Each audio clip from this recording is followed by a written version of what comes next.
ಮಿತ್ರರೇ ನಮಸ್ಕಾರ. ನಾನು ನಿಮ್ಮ ಹಿರಿಸಾವೆ ಕಿರಣ್. ನೀಳ್ಗತೆ ಲಿಚ್ಚಪಿಯ ಭಾಗ 6, 12 ಸೆಪ್ಟೆಂಬರ್ 2021. ಇಲ್ಲಿಯವರೆಗೆ ಶೃಂಗ ಸಾಮ್ರಾಜ್ಯದ ರಾಜ ಸುಮೇರು ನವರಾತ್ರಿಯ ಸಂದರ್ಭದಲ್ಲಿ ಸಂಗೀತ ನೃತ್ಯ ಸ್ಪರ್ಧೆ ಏರ್ಪಡಿಸಿರುತ್ತಾನೆ. ಅದರಲ್ಲಿ ಪಕ್ಕದ ರಾಜ್ಯದ ಲಿಚ್ಚಪಿ ಎಲ್ಲ 5 ವಿಭಾಗಗಳಲ್ಲಿ ಗೆದ್ದು ನಾಟ್ಯ ತರಂಗಿಣಿ ಎಂಬ ಬಿರುದು ಪಡೆದಿರುತ್ತಾಳೆ. ಕೆಲ ದಿನಗಳ ಬಳಿಕ ಊರಿನ ಪ್ರಮುಖ ನೃತ್ಯಗುರು ಸುಮನಾಚಾರ್ಯರು ಲಿಚ್ಚಪಿಯನ್ನು ಕಂಡು ಮಾತಾಡಿಸಿ ಅವಳ ನೃತ್ಯವನ್ನು ಹೊಗಳುತ್ತಾರೆ. ಹಾಗೆಯೇ ಬೇಗ ಊರು ಬಿಟ್ಟು ಬಿಡು, ಇಲ್ಲಿನ ರಾಜ ಹಾಗೂ ರಾಜ್ಯ ಒಳ್ಳೆಯದಲ್ಲ ಎಂದು ಸಲಹೆ ನೀಡುತ್ತಾರೆ. ಹೀಗಿರುವಾಗಲೇ ಲಿಚ್ಚಪಿ ಹಾಗೂ ಅನಿರುದ್ಧನ ಕೊಲೆಯ ಪ್ರಯತ್ನ ಆಗುತ್ತದೆ. ರಾಜ ಸುಮೇರುವಿನ ತಮ್ಮ ವಿಂಧ್ಯನ ಹತ್ಯೆಯಾಗಿ ಊರಲ್ಲೆಲ್ಲ ಗುಲ್ಲಾಗುತ್ತದೆ. ಮುಂದೆ ಓದಿ, ಗುರುವಲ್ಲ ತಂದೆಯಲ್ಲ ಆತ್ಮಬಂಧು.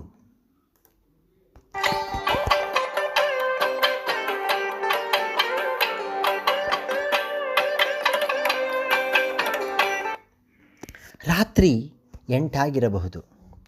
ಆಗಲೇ ಊರೆಲ್ಲ ಸ್ತಬ್ಧವಾಗಿತ್ತು.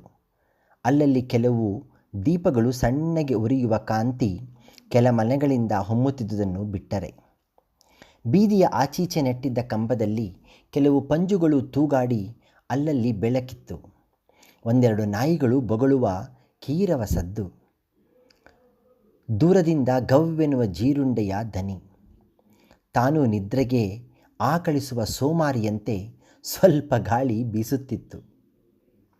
ಅದು ಒಣಗಾಳಿ.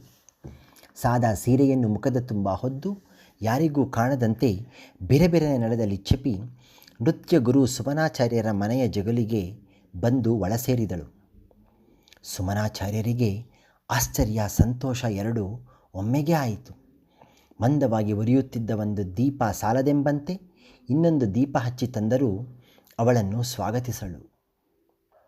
ಗುರುಗಳೇ, ದೀಪ ಬೇಡ, ವಿಪರೀತ ತಲೆನೋವು, 3 ದಿನದಿಂದ ಸರಿಯಾಗಿ ನಿದ್ರೆಯಿಲ್ಲ, ಕೆಟ್ಟ ಕೆಟ್ಟ ಯೋಚನೆಗಳು, ಕನಸುಗಳು, ಸಂದಿಗ್ಧಗಳು, ಮನೋವಿಕಲ್ಪಗಳು.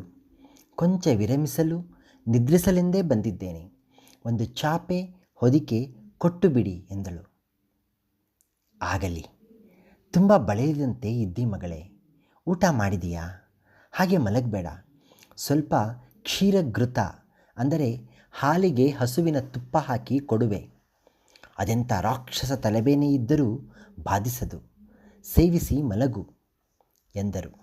ಪಕ್ಕದ ಕೋಣೆಯಲ್ಲಿ ಒಂದು ಚಾಪೆ ಹಾಸಿ ಉಣ್ಣೆಯ ಹೊದಿಕೆ ಇಡುತ್ತಾ ಚಾಪೆಯ ಮೇಲೆ ಕೂತ ಲಿಚ್ಚಪಿ, ಬೇಡ ಗುರುಗಳೇ, ಅನಿರುದ್ಧ ತ್ರಿಫಲ ಚೂರ್ಣ ಕೊಟ್ಟಿದ್ದಾನೆ, ಈಗಾಗಲೇ ಸರಿ ಹೋಗುತ್ತೆ. ಯೋಚನೆ ಇಲ್ಲದೆ ನಿದ್ರಿಸಬೇಕಾಗಿದೆ ಸ್ವಲ್ಪ. ನಿಮಗೆ ತೊಂದರೆ ಕೊಡುತ್ತಿರುವೆ, ಕ್ಷಮೆ ಇರಲಿ ಎಂದು ಹಾಗೆಯೇ ಚಾಪೆಯ ಮೇಲೆ ಒರಗಿದಳು. ಅವಳನ್ನು ಕಂಡು ಅಯ್ಯೋ ಎನಿಸಿತು ಆಚಾರ್ಯರಿಗೆ. ಎಂಥ ಪ್ರೌಢಿಮೆಯ ಕಲಾವಿದೆಯಾದರೇನು, ಮೇನಕೆಯನ್ನೇ ಮಣಿಸುವ ನೃತ್ಯಗಾತಿಯಾದರೇನು, 3 ಲೋಕಗಳಲ್ಲೂ ಖ್ಯಾತರಾದರೇನು, ಮಲಗಿದ ಮೇಲೆ ನಿದ್ರೆ ಬಾರದ ಮೇಲೆ. ಹಾಗೆ ನೋಡಿದರೆ ಜೀವನದ ಹಲವು ಮೂಲಭೂತ ಸುಖ ಸಂತೋಷ ನೆಮ್ಮದಿಗಳನ್ನು ಈ ಖ್ಯಾತಿ ಕಿತ್ತುಕೊಳ್ಳುತ್ತದೆ. ಖ್ಯಾತನಾಮರು ಬೇಕಾದ್ದು ತಿನ್ನುವ ಹಾಗಿಲ್ಲ, ತೊಡುವಂತಿಲ್ಲ, ಎಲ್ಲೆಂದರಲ್ಲಿ ಸುತ್ತುವ ಹಾಗಿಲ್ಲ, ಮನಬಂದಂತೆ ಮಾತಾಡುವ ಹಾಗಿಲ್ಲ, ಇಷ್ಟವಾದೆಡೆ ಉಳಿಯುವ ಹಾಗಿಲ್ಲ, ಯಾರೆಂದರೆ ಅವರೊಡನೆ ಸುತ್ತುವಂತಿಲ್ಲ. ಸವಲತ್ತುಗಳೊಡನೆ ಬರುವ ಸರಪಳಿಗಳವು, ಹಣ ಅಧಿಕಾರ ಖ್ಯಾತಿ ತರುವ ಬಂಧನಗಳವು ಎಂದುಕೊಂಡರೂ ಮನದಲ್ಲೇ.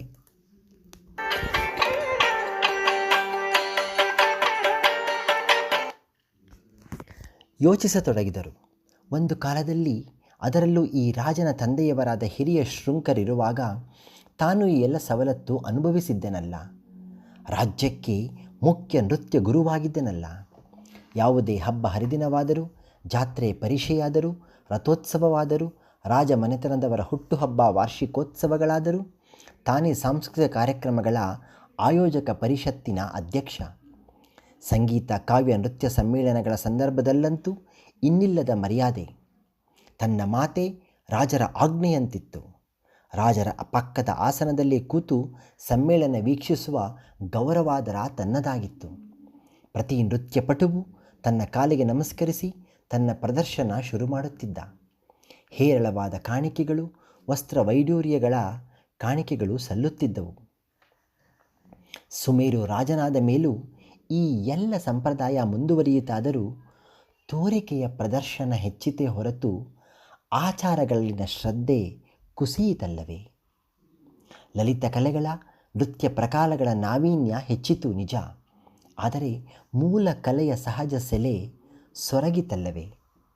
ಉದಾಹರಣೆಗೆ, ನೃತ್ಯಗಾತಿಯರ ನೃತ್ಯದ ಗೈಮೆಗಿಂತ ಅವರ ಆಭರಣ, ವಯ್ಯಾರ, ಭಿನ್ನಾಣಗಳೇ ವಿಜೃಂಭಿಸಿ ಚಪ್ಪಾಳೆ ಗಿಟ್ಟಿಸತೊಡಗಿದವು.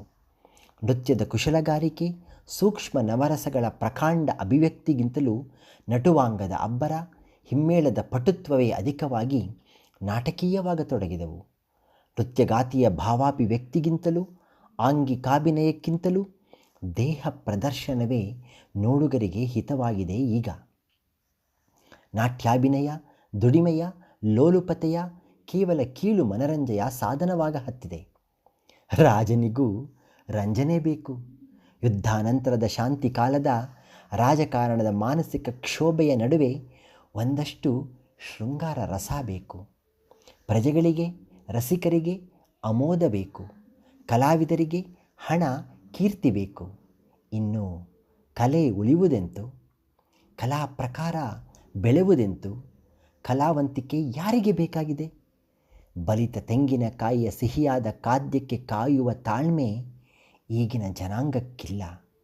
ಗಿಡದಲ್ಲಿ ಬಲಯದ ಎಳೆನೀರನ್ನು ಹೀರಿ ಎಳೆಗಾಯನ್ನೇ ಬಸಿದು ಬಿಸಾಕುವ ಸಂತತಿ ಇದು ಎಂದು ತಮಗೆ ತಾವೇ ಯೋಚಿಸತೊಡಗಿದರು ಆಚಾರ್ಯರು. ಅದಕ್ಕೆ ಅಲ್ಲವೇ ಲಿಚ್ಚಪಿ ತಮಗೆ ಇಷ್ಟವಾಗಿದ್ದು? ಇವಳಲ್ಲೂ ಉಡುಪಿನ ಭಿನ್ನಾಣ, ಆಭರಣದ ವಯ್ಯಾರ, ಮೈಮಾಟದ ಝೇಂಕಾರ ಅತಿಯಾಯಿತಾದರೂ ಮೂಲ ನೃತ್ಯದ ಆಳವಾದ ಹದವಿದೆ.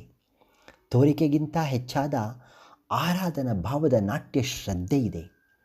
ತನ್ನಲ್ಲೇ ತಾನು ಅಭಿನಯದಲ್ಲಿ ತಲ್ಲೀನಲಾಗುವ ನಾಟ್ಯ ಪ್ರೇಮವಿದೆ. ಹಣ, ಕೀರ್ತಿಯ ಆಸೆ ತಪ್ಪಲ್ಲ, ಆದರೆ ಮೂಲ ಕಸುಬಿಗೆ ಮೋಸ ಮಾಡದೆ ಅವನ್ನು ಸಂಪಾದಿಸಬೇಕು. ಆ ವಿನಯ ಹಾಗೂ ಉಪಾಸನೆ ಇವಳಿಗಿದೆ ಎಂದು ಯೋಚಿಸುತ್ತಾ ಕಿರು ಕಂದೀಲ ಬೆಳಕಲ್ಲಿ ಮಲಗಿರುವ ಅವಳನ್ನೇ ನೋಡಿದರು. ಕಣ್ಣಲ್ಲಿ ಹನಿ ಅವರರಿವಿಗೆ ಬಾರದೆ ಜಾರಿತು. ಹೌದು, ಕಿರು ಬೆರಳನ್ನು ಹಲ್ಲಲ್ಲಿ ಕಚ್ಚಿ ಕೆನ್ನೆಗೆ ಎಡಗೈ ಕೊಟ್ಟು ಮಲಗಿದ್ದಾಳೆ. ಸ್ವಲ್ಪವಲ್ಲ, ಕಣ್ಣೀರ ಧಾರೆ ಧಾರೆ ಹೆಚ್ಚಾಗಿಯೇ ಜಾರಿತು ಅವರ ಕಂಗಳಿಂದ. ಹೌದಲ್ಲವೇ? ಮಗಳು ವಾಸಂತಿಯೂ ಹೀಗೆ ಬೆರಳನ್ನು ಕಚ್ಚಿ ಮಲಗುತ್ತಿದ್ದಳಲ್ಲವೇ? ಅವರಮ್ಮ ಎಷ್ಟು ಬಿಡಿಸಬೇಕೆಂದರೂ 16 ಈ ಅಭ್ಯಾಸ ಬಿಟ್ಟಿರಲಿಲ್ಲ ಅವಳು. ಅದರಲ್ಲೂ ಗಾಢ ನಿದ್ರೆಯಲ್ಲೇ. ಬಿಕ್ಕಿ ಬಿಕ್ಕಿ ಅಳತೊಡಗಿದರು ಸುಮನಾಚಾರ್ಯರು. ಎಷ್ಟಾಯಿತು? ತಮಗೆ 60 ಎಂದರೆ ಸುಮಾರು 32 ವರ್ಷವಾಯಿತು ಅವಳು ಹೋಗಿ. ಅದೇನು ಕಾಯಿಲೆಯೋ, ಸುಸ್ತೋ, ತನ್ಮಯತೆಯೋ? ಹಾಗೆ ವೇದಿಕೆಯಲ್ಲೇ ನೃತ್ಯ ಮಾಡುತ್ತಾ ಮಾಡುತ್ತಾ ಕುಸಿದಿದ್ದಳಲ್ಲ. ಆ ಮೃದಂಗದ ಮಾರ್ತಾಂಡನಿಗೋ ಇವಳಿಗೂ ಯಾವಾಗಲೂ ಹುಚ್ಚು ಸವಾಲೆ. ಅವನು ನುಡಿಸಬೇಕು, ಇವಳು ಕುಣಿಯಬೇಕು. ಸಿಡಿಲು ಮಿಂಚಂತೆ ಇಬ್ಬರು. ಪ್ರೇಕ್ಷಕರಿಗೆ ಮಳೆಯ ಸಿಂಚನ. ಬೇಡ ಬೇಡವೆಂದರೂ ಮಿತಿಮೀರಿದ ಜುಗಲ್ಬಂದಿ. ಇಬ್ಬರೂ ಸೋಲವಲ್ಲರು. ಅವನು ಮಹಾಪ್ರವೀಣ ಮೃದಂಗದಲ್ಲಿ, ಇವಳು ನಾಟ್ಯ ವಿಶಾರದೆ. ಎಷ್ಟೇ ಆದರೂ ಮೃದಂಗದಲ್ಲಿ ಕೈಗೆ ಶ್ರಮವಾದರೆ ನಾಟ್ಯದಲ್ಲಿ ಇಡೀ ದೇಹವೇ ದಣಿಯೋಲ್ಲವೇ? ಸುಮಾರು 45 ನಿಮಿಷ ಜುಗಲ್ಬಂದಿ ಮಾಡಿದರೆ ನೃತ್ಯಗಾತಿಯ ಗತಿಯೇನಾಗಬೇಡ? ಮತ್ತು ಅಳು ಬಂತು ಅವರಿಗೆ. ಹಾಗೆಯೇ ಕುಸಿದವಳು ಏಳಲಿಲ್ಲವಲ್ಲ. ಅಂದು ನವರಾತ್ರಿಯ ಉತ್ಸವ ಬೇರೆ. ದುರ್ಗೆಗೆ ತನ್ನನ್ನು ತಾನೇ ಅರ್ಪಿಸಿಕೊಂಡು ಬಿಟ್ಟಳಲ್ಲ, ಬಲಿಕೊಟ್ಟುಕೊಂಡು ಬಿಟ್ಟಳಲ್ಲ. ತನ್ನ ಬಾಳನ್ನು ಬರಿದು ಮಾಡಿ ಹೋಗಿಬಿಟ್ಟಳಲ್ಲ. ಅಂದಿನಿಂದ ಮಾರ್ತಾಂಡನು ಹುಚ್ಚನಂತಾಗಿ ಮೃದಂಗವನ್ನು ಮರೆತು ಊರು ಬಿಟ್ಟೇ ಹೋಗಿಬಿಟ್ಟ. ಊರಿನ ಕಲಾ ಸೌಧವೇ ಕುಸಿದಂತಾಯಿತಲ್ಲವೇ? ನಂತರ ಮಗಳನ್ನು ಮರೆಯಲು ಹಲವರಿಗೆ ನೃತ್ಯ ಕಲಿಸಿದನಾದರೂ ಯಾರಿಗೂ ಆ ತಲ್ಲೀನತೆ, ತಾದಾತ್ಮ್ಯ ಹಾಗೂ ಭಕ್ತಿಭಾವ ಬರಲಿಲ್ಲ. ಚೆನ್ನಾಗಿ ಕಲಿತ ಕೆಲವರು ರಾಜನ ಸೇವೆಗೆ ಮೀಸಲಾಗಿ ಅಸಹ್ಯ ಭರಿಸಿದರು. ಕಲಾ ನೃತ್ಯ ಸ್ಪರ್ಧೆ ಎಂಬ ದೇಹ ಪ್ರದರ್ಶನದ ದಂಧೆಯನ್ನು ವಿರೋಧಿಸಿದಾಗ ತನ್ನನ್ನೇ ಕಾರಾಗೃಹಕ್ಕೆ ದೂಡಿಬಿಟ್ಟ ದುಷ್ಟ ರಾಜ ಎಂದು ಅವರ ಮೈ ಮತ್ತೆ ಕುದಿಯಿತು. ಸೆರೆಯಲ್ಲಿದ್ದಾಗ ಆಸರೆಯಾಗಿ ಉಳಿದಿದ್ದ ಪತ್ನಿಯು ತೀರಿ ಹೋದಳು. ಈ ಪಾಪಿ ಜೀವ ಇನ್ನೂ ಬದುಕಿದೆ, ಸೆರೆಯಲ್ಲೇ ಸಾಯಬಾರದಿತ್ತೇ ಎಂದು ಹಾಗೆಯೇ ಹೊರಳಿದ ಲಿಚ್ಚಪ್ಪಿಯನ್ನು ನೋಡಿದರು. ಯಾವ ಜನ್ಮದ ಪುಣ್ಯವೋ, ಮತ್ತೆ ಮಗಳಂಥ ಜೀವವನ್ನು ನೋಡುವ ಭಾಗ್ಯ ಎಂದು ತಾವೂ ಹಾಗೇ ಮಲಗಿದರು.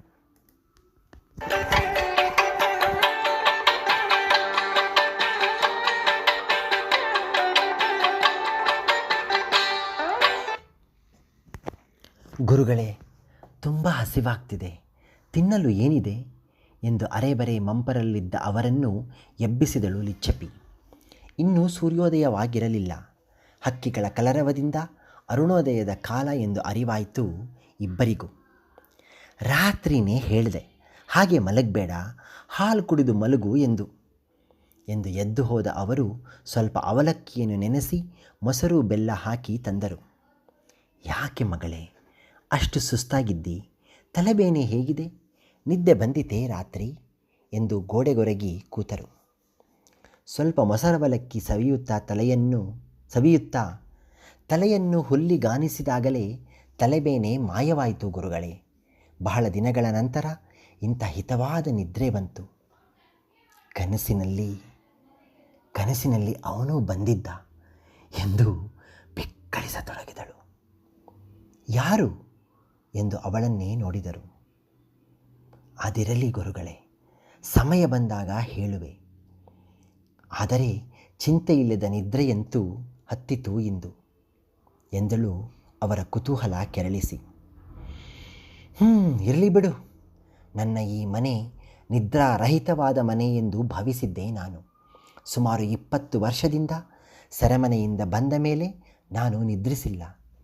ಕಿವಿಯನ್ನು ಭೂಮಿಗಿಟ್ಟರೆ ವಾಸಂತಿಯ ಗೆಜ್ಜೆಯ ಸಪ್ಪಳವೇ ಕೇಳುತ್ತದೆ. ಗೋಡೆಗೊರಗಿದರೆ ಪತ್ನಿಯ ಮಾತೆ ರಿಂಗಣಿಸುತ್ತದೆ. ಈ ರೀತಿಯ ಬಾಳಿಗಿಂತ ಸಾವೇ ಲೇಸು ಮಗಳೇ. ನಿನ್ನ ಹಾಗೆ ವಾಸಂತಿಯು ಬಾಯಲ್ಲಿ ಬೆರಳು ಕಡಿದು ಮಲಗುತ್ತಿದ್ದಳು ಗೊತ್ತಾ ಎಂದು ನಕ್ಕರು. ಕಣ್ಣು ಬಾಯರಳಿಸಿದ ಲಿಚ್ಚಪ್ಪಿ, ನಾನು ಬೆರಳು ಕಡಿಯುತ್ತೇನೆ ನಿದ್ದೆಯಲ್ಲಿ? ಇಲ್ವಲ್ಲ ಎಂದಳು ಆಶ್ಚರ್ಯದಿಂದ. ನಿದ್ರೆಯಲ್ಲಿ ನಾವು ಮಾಡುವ ಮಂಗನಾಟ ನಮಗೆ ಹೇಗೆ ತಿಳಿಯುತ್ತೆ? ಅದಕ್ಕೆ ಅಲ್ಲವೇ ಗೊರಕೆ ಹೊಡೆಯುವವರು ಸುಖನಿದ್ರಿಗಳು, ಪಕ್ಕದಲ್ಲಿ ಮಲಗುವವರಿಗೆ ಮಾತ್ರ ಉಪದ್ರ ಎಂದು ತಾವು ನಕ್ಕರು. ಇರಬಹುದು, ನಿಜವಾಗಿ 1-2 ತಾಸು ಸುಖನಿದ್ರೆ ಮಾಡಿದೆ ನಾನು.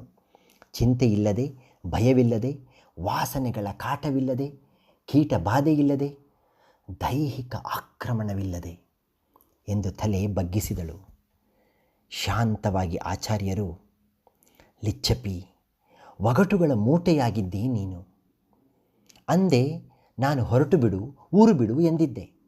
ಆದರೂ ಇಲ್ಲೇ ಉಳಿದಿದ್ದಿ ಏಕೆ? ರಾಜನಂತೂ ನಿನ್ನ ಮೋಹದಲ್ಲಿ ರಾಜ್ಯ ಭಾರವನ್ನೇ ಮರೆತಿದ್ದಾನಂತೆ ಎಂದು ಎಲ್ಲೆಡೆ ಗಾಳಿ ಸುದ್ದಿ. ಏನಿದೆಲ್ಲ? ಏನು ನಿನ್ನ ಉದ್ದೇಶ?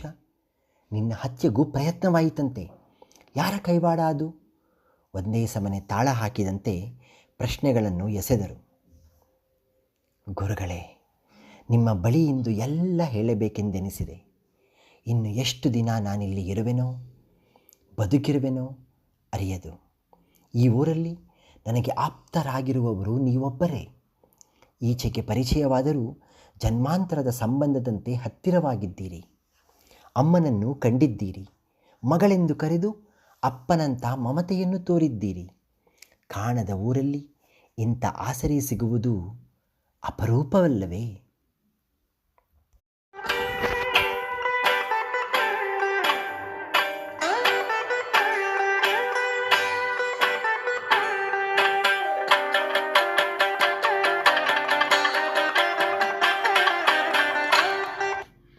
ಮಿತ್ರರೇ, ಲಿಚ್ಚಪ್ಪಿ ಭಾಗ 6 ಉಪಭಾಗ 2. ಗುರುಗಳೇ, ನಿಮ್ಮ ಬಳಿಯಿಂದು ಎಲ್ಲ ಹೇಳಬೇಕೆಂದೆನಿಸಿದೆ. ಇನ್ನು ಎಷ್ಟು ದಿನ ನಾನಿಲ್ಲಿ ಇರುವೆನೋ ಬದುಕಿರುವೆನೋ ಅರಿಯದು. ಈ ಊರಲ್ಲಿ ನನಗೆ ಆಪ್ತರಾಗಿರುವವರು ನೀವೊಬ್ಬರೇ. ಈಚೆಗೆ ಪರಿಚಯವಾದರೂ ಜನ್ಮಾಂತರದ ಸಂಬಂಧದಂತೆ ಹತ್ತಿರವಾಗಿದ್ದೀರಿ. ಅಮ್ಮನನ್ನು ಕಂಡಿದ್ದೀರಿ, ಮಗಳೆಂದು ಕರೆದು ಅಪ್ಪನಂಥ ಮಮತೆ ತೋರಿದ್ದೀರಿ. ಕಾಣದ ಊರಲ್ಲಿ ಇಂಥ ಆಸರೆ ಸಿಗುವುದು ಅಪರೂಪವಲ್ಲವೇ? ತಲೆಯಾಡಿಸಿದ ಗುರುಗಳು, ಇರಬಹುದು, ಆದರೂ ನೀನಿಲ್ಲಿ ಇರಬೇಕಾದ ಅನಿವಾರ್ಯವೇನಿದೆ? ಯಾಕೆ ಹೀಗೆ ನಿನ್ನ ನಾಡು ಬಿಟ್ಟು ಅಲೆಯುತ್ತಿದ್ದಿ? ಸ್ಪರ್ಧೆ ಮುಗಿದ ನಂತರ ಹಿಂದಿರುಗಲಿಲ್ಲವೇಕೆ? ನಿಮ್ಮಮ್ಮ ನಿಮ್ಮ ನಾಡಲ್ಲೇ ಇದ್ದಾಳೇನು? ಮೂಲೆಗೊರಗಿದ ಲಿಚ್ಚಪಿ ಹಣೆಯ ಮೇಲೆ ಕೈ ಹೊತ್ತು, ಅಮ್ಮನನ್ನು ಈ ಬೆಳಗಿನ ಜಾವದಲ್ಲಿ ನೆನಪಿಸಿದ್ದೀರಿ ಗುರುಗಳೇ. ಹೊಟ್ಟೆಯಲ್ಲಿ ಬೆಂಕಿ ಹೊತ್ತಂತೆ ಸಂಕಟವಾಗುತ್ತೆ. ತಿನ್ನುತ್ತಿರುವ ಈ ಮೊಸರವಲಕ್ಕಿಯೂ ಮೆಣಸಿನಂತೆ ಖಾರವೆನಿಸುತ್ತಿದೆ. ಕೋಪ ತಡೆಯದಾಗಿದೆ ಎಂದು ಜೋರಾಗಿ ಉಸಿರೆಳೆದಳು. ಸುಮನಾಚಾರ್ಯರ ದಿವ್ಯ ಮೌನ. ಮುಂದುವರೆದ ಲಿಚ್ಚಪಿ, ನಿಮಗೆ ಗೊತ್ತಲ್ಲ, ನಮ್ಮಮ್ಮ ನಮ್ಮ ಸಾಮ್ರಾಜ್ಯದ ಅಪ್ರತಿಮ ನೃತ್ಯಗಾತಿ. ಅಲ್ಲಿ ಅಷ್ಟೇ ಅಲ್ಲ, 10 ರಾಜ್ಯಗಳಲ್ಲೂ ಖ್ಯಾತಲಾಗಿದ್ದವಳು. ಅವಳ ಖ್ಯಾತಿಯೇ ಅವಳಿಗೆ ಮುಳುವಾಯಿತು. ಅವಳ ಪ್ರತಿಭೆಯೇ ಅವಳನ್ನು ನನ್ನಿಂದ ದೂರ ಮಾಡಿತು ಎಂದು ಹಣೆಯ ಬೆವರು ಸೆರಗಿನಿಂದ ಒರೆಸಿಕೊಂಡಳು. ಅಂದರೆ ಮುಂದುವರೆದ ಲಿಚ್ಚಪಿ, ನಮ್ಮ ರಾಜ ಸುಬಾಹು ಶೂರನೇನೋ ಹೌದು, ಆದರೆ ಸರಿಯಾದ ಸೈನ್ಯವಿಲ್ಲ, ತಂತ್ರಗಾರಿಕೆ ಇಲ್ಲ, ಸುತ್ತಮುತ್ತಲಿನ ಬಟ್ಟಂಗಿಗಳ ಮೋಸಗಾರಿಕೆ. ಹೀಗೆ ಅವನಿಗೆ ಅವನದೇ ಸ್ವಂತ ನಿರ್ಧಾರಗಳ ಬಲವಿಲ್ಲ. ಆದ್ದರಿಂದ ನೆರೆಯ ರಾಜ್ಯದವರು ಇವನನ್ನು ಆಗಾಗ ಪೀಡಿಸುತ್ತಿರುತ್ತಾರೆ. ಆದರೆ ಒಂದು ವಿಷಯ ಗೊತ್ತಾ? ನಮ್ಮ ರಾಜ್ಯವನ್ನು ಗೆದ್ದವರು ಮತ್ತೆ ನಮ್ಮ ರಾಜನಿಗೆ ರಾಜ್ಯ ಬಿಟ್ಟು ಹೋಗುತ್ತಾರೆ. ಹಾಗೇಕೆ? ಗುರುಗಳ ಸಹಜ ಪ್ರಶ್ನೆ. ಕಾರಣ, ನಮ್ಮದು ಮರುಭೂಮಿಯಂಥ ನಾಡು, ಒಣರಾಜ್ಯ. ಮಳೆ ಬೆಳೆ ಕಮ್ಮಿ, ಫಸಲು ಕಮ್ಮಿ, ಬೆಟ್ಟಗುಡ್ಡಗಳು ಹೆಚ್ಚು. ಹೀಗಾಗಿ ರಾಜ್ಯಭಾರ ಮಾಡೋದು ಕಷ್ಟ. ತೆರಿಗೆ ಸುಂಕ ವಸೂಲಿ ದುಸ್ತರ. ಸ್ವಲ್ಪ ದೂರದಲ್ಲಿರುವ ಸಮುದ್ರವೇ ನಮ್ಮ ವಿಶೇಷ ಆಕರ್ಷಣೆ. ಅಲ್ಲಿಂದ ದೋಣಿಗಳಲ್ಲಿ ವಿದೇಶಿಯರು ಬಂದು ವ್ಯಾಪಾರ ಮಾಡುತ್ತಾರೆ. ಇದರಿಂದ ರಾಜ್ಯದ ಬೊಕ್ಕಸಕ್ಕೆ ಆದಾಯ. ಅವರು ನಮ್ಮಲ್ಲಿನ ದವಸ ಧಾನ್ಯ, ಕುದುರೆ, ಹಸು, ಕುರಿ, ಒಂಟೆ, ಮೀನುಗಳನ್ನು ಕೊಂಡು ನಮಗೆ ಅಮೂಲ್ಯವಾದ ರತ್ನಗಳನ್ನು, ಕಂಬಳಿಗಳನ್ನು, ವಿಶೇಷ ತಿನಿಸುಗಳನ್ನು, ಸುಗಂಧ ದ್ರವ್ಯಗಳನ್ನು ಮಾರುತ್ತಾರೆ. ಹೀಗೆ ನಮ್ಮಲ್ಲಿ ತಿನ್ನಲು ಗಂಜಿ ಇಲ್ಲದಿದ್ದರೂ ಮುತ್ತು ರತ್ನ ಪಚ್ಚೆಗಳಿಗೆ, ಆಭರಣಗಳಿಗೆ, ಸುಗಂಧ ದ್ರವ್ಯಗಳಿಗೆ ಅಭಾವವಿಲ್ಲ. ಅಲ್ಲದೆ ಅದೇನು ದೈವ ಸೃಷ್ಟಿಯೋ, ನಾಡಿನ ಹೆಣ್ಣು ಮಕ್ಕಳು ಸುಂದರಿಯರೇ. ನಮ್ಮಲ್ಲಿನವರ ಕಣ್ಣು, ಹುಬ್ಬು, ತ್ವಚೆಯ ಕಾಂತಿ, ಕೂದಲಿನ ನುಣುಪು ಹಾಗೂ ಮೂಗಿನ ನುಣುಚು ಜಗತ್ತಿನಲ್ಲಿ ಯಾರಿಗೂ ಇಲ್ಲವೆಂದು ವಿದೇಶಿ ರಾಯಭಾರಿಗಳು, ಕವಿಗಳು ಹೊಗಳಿ ಸಾಹಿತ್ಯ ರಚಿಸಿದ್ದಾರಂತೆ. ಹೀಗೆ ಮಳೆ ಬೆಳೆ ಇಲ್ಲದಿದ್ದರೂ, ಬೆಂಗಾಡಾಗಿದ್ದರೂ ಸೌಂದರ್ಯ ರಾಶಿಯರ, ಆಭರಣಗಳ, ತರಾವರಿ ಜಾನುವಾರುಗಳ, ವಸ್ತುಗಳ, ಜಲಚರಗಳ ಮಾರುಕಟ್ಟೆ ನಮ್ಮ ರಾಜ್ಯ. ಹೀಗಾಗಿ ಆಗಾಗ ನಮ್ಮ ಮೇಲೆ ದಂಡೆತ್ತಿ ಬಂದು ನಮ್ಮನ್ನು ಸೋಲಿಸಿ ನಮ್ಮ ರಾಜ್ಯವನ್ನು ನಮಗೇ ಬಿಟ್ಟು ಇಲ್ಲಿನ ಸಂಪತ್ತನ್ನೆಲ್ಲ ದೋಚಿ ಹೋಗುತ್ತಾರೆ ಸುತ್ತಲಿನವರು. ಹೇಗಿದೆ ನೋಡಿ ನಮ್ಮ ಸ್ಥಿತಿ. ಒಂದು ರೀತಿ ಬಾಗಿಲಿಲ್ಲದ ಮನೆಯಂತೆ, ಯಜಮಾನನೇ ಕೊಳ್ಳೆ ಹೊಡೆಯಲು ಆಸ್ಪದ ಕೊಟ್ಟಂತೆ ಎಂದು ನಕ್ಕಳು. ತಾವು ನಕ್ಕ ಸುಮನಾಚಾರ್ಯರು, ನಿಜ ನಿಜ, ವಿಚಿತ್ರ ನಿಮ್ಮ ರಾಜ್ಯ. ಹೇಳು, ನಿಮ್ಮಮ್ಮನಿಗೆ ಏನಾಯಿತು? ಮತ್ತೆ ಮ್ಲಾನ ವದನಳಾದ ಲಿಚ್ಚಪಿ, ಸಾಗರದಿಂದ ಸಾಕಷ್ಟು ವಿದೇಶಿಯರು ಬರುತ್ತಿದ್ದುದರಿಂದ, ಅವರು ತಿಂಗಳಾನುಗಟ್ಟಲೆ ಉಳಿಯುತ್ತಲೂ ಇದ್ದುದರಿಂದ ಅವರನ್ನು ಒಲಿಸಿಕೊಳ್ಳಲು ಸಂಗೀತ ನೃತ್ಯದ ಮನೆಗಳು, ಕಾರ್ಯಕ್ರಮಗಳು, ಮದ್ಯದಂಗದಿಗಳು ಇದ್ದವು. ಸಾಕಷ್ಟು ನೃತ್ಯ ಗೃಹಗಳು, ವೇಶ್ಯಾವಾಟಿಕೆಯ ಕೇಂದ್ರಗಳು ಆಗಿದ್ದದ್ದು ಸುಳ್ಳಲ್ಲ. ಮನುಷ್ಯನಿದ್ದ ಮೇಲೆ, ಅದರಲ್ಲೂ ಯೌವನ ತುಂಬಿದ ದನಗಳಿದ್ದ ಮೇಲೆ ಹುಲ್ಲು ಮಾರುವವರಿಗೆ ಬರವೇ? ವ್ಯಾಪಾರ ವಹಿವಾಟಿಗೆ ಇವೆಲ್ಲ ಪೂರಕವಾದದ್ದರಿಂದ ನಮ್ಮ ರಾಜ ಇವೆಲ್ಲವನ್ನು ನೋಡಿಯೂ ನೋಡದಂತೆ ಜಾಣಗುರುಡನಾಗಿದ್ದ. ಹಲವು ವಿದೇಶಿ ಹೆಣ್ಣು ಮಕ್ಕಳು ಇವನ ಅರಮನೆಯಲ್ಲಿ ಇದ್ದುದನ್ನು ನಾನೇ ಕಂಡಿದ್ದೇನೆ. ಅವರು ಹೆಣ್ಣು ಮಕ್ಕಳು ಎನ್ನುವುದಕ್ಕಿಂತಲೂ ವ್ಯಾಪಾರದಲ್ಲಿ ಬಿಕರಿಯಾದ ಸಾಮಗ್ರಿಗಳು ಎನ್ನುವುದೇ ಸೂಕ್ತ ಗುರುಗಳೇ. ನೋವಾಗುತ್ತೆ ಎಂದು ಸ್ವಲ್ಪ ಗದ್ಗದಿತಳಾದಳು. ನಿಜ ಮಗು, ಕಾಲ ಎಷ್ಟು ಬದಲಾದರೂ ಮಾನವ ಸ್ವಭಾವಗಳು, ಲೋಭ, ಮೋಹ, ಕಾಮ, ದ್ವೇಷಗಳು ಬದಲಾಗುತ್ತವೆಯೇ? ಸೂರ್ಯ, ಚಂದ್ರ, ಗಾಳಿ, ಬೆಳಕಂತೆ ಶಾಶ್ವತ ನಿತ್ಯದ ಪಾಡುಗಳೇ ಅಲ್ಲವೇ?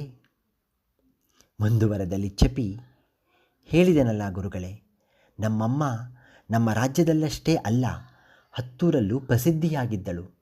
ತನ್ನ ಸೌಂದರ್ಯಕ್ಕೆ, ತನ್ನ ನಾಟ್ಯಾಭಿನಯಕ್ಕೆ. ನನಗೆ 12 ಇರಬಹುದು ಆಗ ಎಂದು ಬೆಕ್ಕಳಿಸಿದಳು ಲಿಚ್ಚಪಿ. ತಾವು ಮೌನವಾದರೂ ಆಚಾರ್ಯರು ಏನಾಯಿತೆಂದು ಅರಿಯದೆ, ನನಗೆ 12 ಇರಬಹುದು. ನಮ್ಮ ಬಂಡ ರಾಜ ಒಂದು ಯುದ್ಧದಲ್ಲಿ ಸೋತಿದ್ದ. ರಾತ್ರಿ ಬಂದು ಬಾಗಿಲು ಬಡಿದ ಸೈನಿಕರು ಅಮ್ಮನನ್ನು ಉಟ್ಟ ಬಟ್ಟೆಯಲ್ಲಿಯೇ ಹೊತ್ತುಕೊಂಡು ಹೋಗಿಬಿಟ್ಟರು. ನಾನು ನಿದ್ರೆಯಲ್ಲಿ ಕಣ್ತೆರೆದು ಅಮ್ಮನನ್ನು ನೋಡುವುದರೊಳಗೆ ಇದೆಲ್ಲ ನಡೆದು ಹೋಗಿತ್ತು.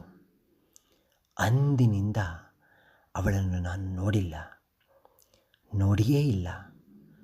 ಬದುಕಿದ್ದಾಳೋ ಸತ್ತಿದ್ದಾಳೋ ತಿಳಿದಿಲ್ಲ ಎಂದು ಮಂಡಿಯೂರಿ ತಲೆಯಿಟ್ಟು ಜೋರಾಗಿ ಅಳತೊಡಗಿದಳು ಲಿಚ್ಚಪಿ. ಏನು ಮಾತಾಡಬೇಕೆಂದೇ ತೋಚಲಿಲ್ಲ ಆಚಾರ್ಯರಿಗೆ. ಹತ್ತಿರ ಕೂತು ಅವಳ ತಲೆ ಸವರಿದರು. ಮನೋಹರಿಯ ಮುಖ ಹಾಗೆ ಕಣ್ಮುಂದೆ ಹಾದು ಹೋಯಿತು. ಪಾಪ, ಎಲ್ಲಿದ್ದಾಳೋ, ಹೇಗಿದ್ದಾಳೋ, ಏನಾದಳೋ? ಸ್ವಲ್ಪ ಸುಧಾರಿಸಿಕೊಂಡ ಲಿಚ್ಚಪಿ, ಗೆದ್ದಿದ್ದ ರಾಜ ನನ್ನಮ್ಮನನ್ನು ಸೇರಿ ರಾಶಿ ರಾಶಿ ಸಂಪತ್ತನ್ನು, 1000 ಕುದುರೆಗಳನ್ನು, ಮುತ್ತು ರತ್ನಗಳನ್ನು, ವಿದೇಶಿ ಮದ್ಯವನ್ನು ಕಪ್ಪವಾಗಿ ಕೇಳಿದನಂತೆ. ಬದುಕುಳಿದರೆ ಸಾಕೆಂದು ನಮ್ಮ ಶಿಖಂಡಿ ರಾಜ ಎಲ್ಲವನ್ನು ಒಪ್ಪಿಸಿದ್ದನಂತೆ. ಧನ ಧಾನ್ಯ ಸಂಪತ್ತು ತುಂಬಿದ್ದ ಗಾಡಿಗಳಲ್ಲಿ ಅಮ್ಮ ಊರಿಂದ ಹೋಗಿಬಿಟ್ಟಳು ಗುರುಗಳೇ ಎಂದು ಮತ್ತೆ ಜೋರಾಗಿ ಅಳತೊಡಗಿದಳು. ಮುಂದುವರಿದು ಅಪ್ಪ ಪ್ರತಿಭಟಿಸಿದ. ಅವನು ಸೈನ್ಯದಲ್ಲಿದ್ದ. ರಾಜನ ವಿರುದ್ಧ ದಂಗೆ ಏಳಲು ಯತ್ನಿಸಿದ ಎಂದು ಅಪವಾದ ಹೊರಿಸಿ ಅವನನ್ನು ಕಾರಾಗೃಹಕ್ಕೆ ತಳ್ಳಲಾಯಿತು.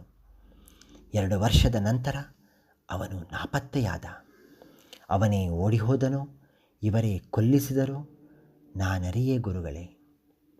ಹೇಳಿ, ಹೀಗೆ 14 ವರ್ಷಕ್ಕೆ ನಾನು ಅನಾಥೆಯಾಗಿದ್ದೆ. ರಾಜ್ಯಕ್ಕಾಗಿ, ರಾಜನ ಸ್ವಾರ್ಥಕ್ಕಾಗಿ. ಇದು ಸರಿಯೇ ಗುರುಗಳೇ? ದುಃಖ ಉಮ್ಮಳಿಸಿ ಬಂತು ಸುಮನಾಚಾರ್ಯರಿಗೆ. ಲಿಚ್ಚಪಿಯ ತೋಳನ್ನು ಬಳಸಿ ತಾವು ಕಣ್ಣೀರುಗೆರೆದರು. ಅರ್ಧ ತಿಂದು ಉಳಿಸಿದ್ದ ಅವಲಕ್ಕಿಯ ಮೇಲೆ ಅವಳ ಆಶ್ರುಧಾರೆ ಅಮ್ಮನಿಗರ್ಪಿಸಿದ ತರ್ಪಣದಂತೆ ತೊಯ್ದಿತ್ತು. ಮತ್ತೆ ಯಾರು ಸಾಕಿದರು ಮಗಳೇ ನಿನ್ನನ್ನು? ನನ್ನಮ್ಮನ ಶಿಷ್ಯ, ನನ್ನ ಗುರುಗಳು. ಅಂದರೆ ಯಾರವರು? ನನ್ನಮ್ಮನಿಗೆ ಹಲವು ಶಿಷ್ಯಂದಿರಿದ್ದರು. ಒಬ್ಬರಿಗಿಂತ ಒಬ್ಬರು ಚೆನ್ನಾಗಿ ನೃತ್ಯ ಮಾಡುತ್ತಿದ್ದರು. ಅವರಲ್ಲೊಬ್ಬರು ಪಟ್ಟಶಿಷ್ಯ ಗುರುಚರಣ ಅಶ್ವತಿ. ಅವರೇ ನನ್ನನ್ನು ಸಾಕಿದ್ದು, ರಕ್ಷಣೆ ಕೊಟ್ಟದ್ದು, ಕಲಿಸಿದ್ದು ಹಾಗೂ ಎಂದು ಬೆಕ್ಕಳಿಸಿದಳು. ಮತ್ತೆ ಹೊರಗೆ ಏನೋ ರಥದ ಸದ್ದಾಯಿತು. ಆಗಲೇ ಪೂರ್ಣ ಬೆಳಕಾಗಿತ್ತು.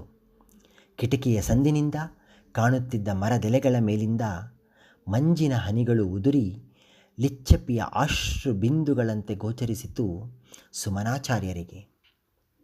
ಹೊರಹೋಗಿ ಅರ್ಧ ಗಂಟೆಯ ನಂತರ ಒಳಬಂದರು ಆಚಾರ್ಯರು. ಲಘು ಬಗೆಯಿಂದ ಬಾಗಿಲು ಹಾಕಿ, ಗೊತ್ತಾಯ್ತ ವಿಷಯ? ನಿನ್ನೆ ರಾತ್ರಿ ರಾಜನ ತಮ್ಮ ವಿಂಧ್ಯನ ಹತ್ಯೆಯಾಯಿತಂತೆ. ಲಿಚ್ಚಪಿ ಏನೂ ಮಾತಾಡಲಿಲ್ಲ. ನಗುವೂ ಇರದ, ಅಳುವೂ ಬರದ, ಭಾವರಹಿತವಾದ ಕಟುಕನ ನೋಟ ಬೀರಿದಳು. ಸ್ವಲ್ಪ ಸುಧಾರಿಸಿದ ಆಚಾರ್ಯರು, ಆ ತುದಿಯ ಮನೆಯೇ ರಾಜ್ಯ ವೈದ್ಯರದ್ದು. ನಸುಕಿಗೆ ಅವರನ್ನು ಬಳ ಹೇಳಿದರಂತೆ. ಇವರು ನೋಡಿ ಬಂದರಂತೆ. ರಾತ್ರಿಯೇ ಜೀವ ಹೋಗಿತ್ತಂತೆ. ಯಾರೋ ದೂರದಿಂದ ಚೂರಿ ಎಸೆದು ಕೊಂದಿದ್ದಾರಂತೆ. ಹಸಿರು ಬಟ್ಟೆ ಧರಿಸಿದ್ದರಂತೆ. ಇನ್ನೂ ಸಿಕ್ಕಿಲ್ಲವಂತೆ. ಊರಲ್ಲೆಲ್ಲ ತಳಮಳವಂತೆ. ನೀನು ಹುಷಾರು, ಭಟರು ಗೂಢಾಚಾರರು ಎಲ್ಲೆಲ್ಲೂ ಸುತ್ತುತ್ತಿರುತ್ತಾರೆ ಎಂದು ಒಂದೇ ಕಂತಲ್ಲಿ ವರದಿ ಒಪ್ಪಿಸಿದರು. ಲಿಚ್ಚಪ್ಪಿ ಏನೂ ಮಾತಾಡಲಿಲ್ಲ. ಸೀರೆಯ ತುದಿಯನ್ನೇ ಬೆರಳಿಂದ ಸುತ್ತುತ್ತಾ ಅಲ್ಲಿದ್ದ 4 ಗಂಟಲ್ಲಿ ಒಂದನ್ನು ಬಿಚ್ಚಿದಳು. ವಿಪರೀತ ಸೆಕೆ ಗುರುಗಳೇ, ಸ್ನಾನ ಮಾಡಿ ಬಂದು ಹೊರಡುವೆ ಎಂದು ಬಚ್ಚಲಿಗೆ ಹೋದಳು. ಲಿಚ್ಚಪ್ಪಿ ಏನೂ ಮಾತಾಡಲಿಲ್ಲ. ಸೀರೆಯ ತುದಿಯನ್ನೇ ಬೆರಳಿಂದ ಸುತ್ತುತ್ತಾ ಅಲ್ಲಿದ್ದ 4 ಗಂಟಲ್ಲಿ ಒಂದನ್ನು ಬಿಚ್ಚಿದಳು. ವಿಪರೀತ ಸೆಕೆ ಗುರುಗಳೇ, ಸ್ನಾನ ಮಾಡಿ ಬಂದು ಹೊರಡುವೆ ಎಂದು ಬಚ್ಚಲಿನ ಮನೆ ಕಡೆ ಹೊರಟಳು. ಮಿತ್ರರೇ, ಇಲ್ಲಿಗೆ ಲಿಚ್ಚಪ್ಪಿಯ ಭಾಗ 6 ಮುಗಿಸುತ್ತಿದ್ದೇನೆ. ಭಾಗ 7ರಲ್ಲಿ ಗುರುಚರಣ ಅಶ್ವತಿ ಯಾರು? ಲಿಚ್ಚಪ್ಪಿಯನ್ನು ನೃತ್ಯಪಟುವಾಗುವಂತೆ ಮಾಡುವಲ್ಲಿ ಆತನ ಪಾತ್ರವೇನು? ರಾಜನನ್ನು ಕೊಲ್ಲಲು ಲಿಚ್ಚಪ್ಪಿ ಹಾಗೂ ಅನಿರುದ್ಧ ಮಾಡಿದ ತಂತ್ರವೇನು? ಅಮಾತ್ಯರು ಸುಮ್ಮನಿರುತ್ತಾರೆಯೇ? ವಿಂಧ್ಯನನ್ನು ಹತ್ಯೆ ಮಾಡಿದ ಹಸಿರು ವಸ್ತ್ರಧಾರಿ ಯಾರು? ಮುಕ್ತವಾಗಿ ಅಭಿಪ್ರಾಯಿಸಿ. ನಿಮ್ಮ ವಿಶ್ವಾಸಿ ಹಿರಿಸಾವೆ ಕಿರಣ್.